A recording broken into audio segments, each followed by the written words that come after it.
తెలంగాణ రైతులకు CM Revanth Reddy good news చెప్పారు. ముఖ్యంగా రైతు భరోసా కార్యక్రమాన్ని అమలు చేస్తామని, సంక్రాంతి పండుగ తర్వాత పథకం నిధులు రైతుల అకౌంట్లో జమ చేస్తామని ప్రకటించారు.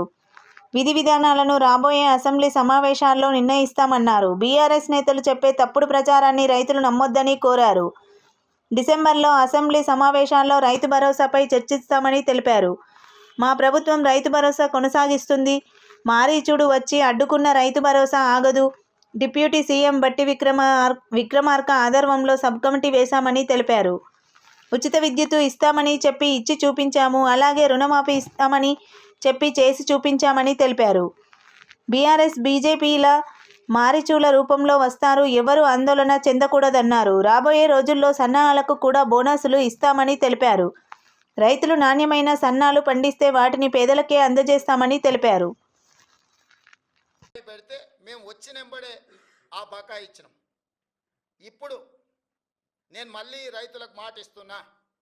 సంక్రాంతి పండుగ తర్వాత రైతు భరోసా మీ ఖాతాలలో వేసేది సోనియమ్మ గ్యారంటీ, ఇందిరమ్మ ప్రభుత్వము.